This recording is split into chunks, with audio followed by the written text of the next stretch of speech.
I'm honored to be here tonight to talk about two wonderful things that's passionate in my heart.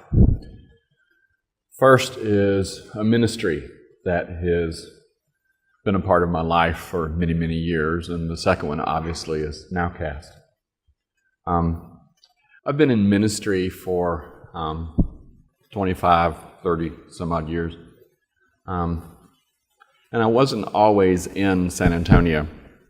My first church was the Metropolitan Community Church of Augusta, Georgia, and I was the founding pastor of that church.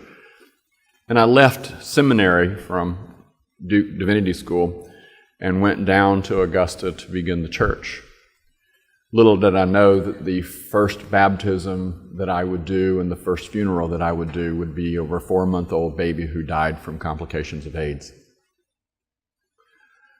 Throughout my ministry career, I have always had some sense of ministry or hands-on ministry with the HIV/AIDS community. And where I was, if the community didn't have a World AIDS Day observation, then I began to facilitate those gatherings. When I came to San Antonio almost 7 years ago, there wasn't a community-wide observance of World AIDS Day. There were a lot of little bitty ones that local CBOs, community-based organizations, would put together. And those particular gatherings were probably only attended by the people that were served by that particular agency. And on any one given year, there may be 5 observations throughout the city, but those observations did not bring the community together.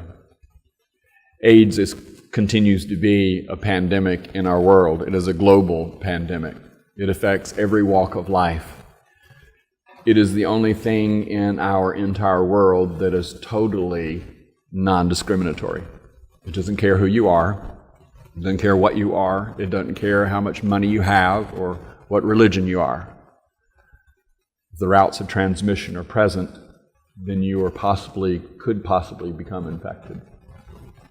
World AIDS Day is a way of bringing the community together, a way of recognizing the global pandemic, and in a lot of ways, not just bringing the community together, but educating them, sharing facts, supporting each other, caring for each other, remembering those who have passed. Every World AIDS Day, I always remember Justin, the little child in Augusta who passed. For the last 5 years, this year will be our 5th celebration in which San Antonio has had a community-wide World AIDS Day. Over the last 5 years, we've had 20 different CBOs participate and 10 different religions participate in an interfaith community gathering that lifts up this pandemic for education, for care, and for resource sharing. Many agencies try to collaborate with each other, but a lot do not. And in today's world, they're so competitive for available funds that sometimes there's very little community that is developed. But when World AIDS Day comes, we gather under one roof to share our resources, to remember those who we have lost that are our family and our friends, our colleagues, and we support each other. Many of these agencies and many of the World AIDS Day programs that we put together, they're attended by 200, 250 people. When moving here to San Antonio and having that number of people show up at a community place, a local area, to me just made wonderful headlines in my own mind and in the community. But I was excited and really jacked up because 250 people showed up. San Antonio is over 1 million people. But for 200 people to show up to a very important event like that, at least it's important in my mind and in my heart. I thought we'd done really well. Then I was introduced to a woman by the name of Charlotte, who kind of broadened the scope of people being able to participate and attend.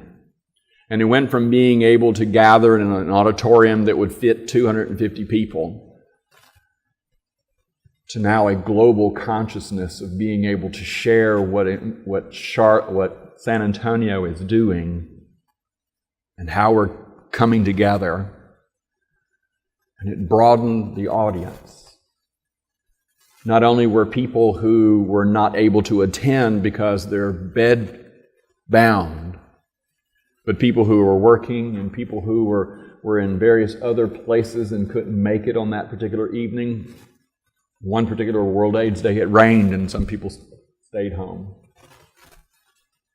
But because of being put in touch with Charlotte and NOWCast being a part of our World AIDS Day observance, more and more people, not just 250, but thousands of people, not just in San Antonio, but thousands more and thousands more and thousands more. People that I pastored in Charlotte, North Carolina, and in Augusta, Georgia, and in Greenville, South Carolina, were able to participate, were able to be a part of that gathering.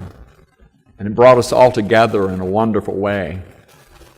Across the miles, thousands of miles, we were able to hold hands from our hearts. We were able to remember those who had passed, and we were able to teach each other and share our resources. NOWCast is vitally important now for World AIDS Day. It's a way of building community in a way that I've never imagined before. And for me to say that, I am so technically challenged you would just not believe.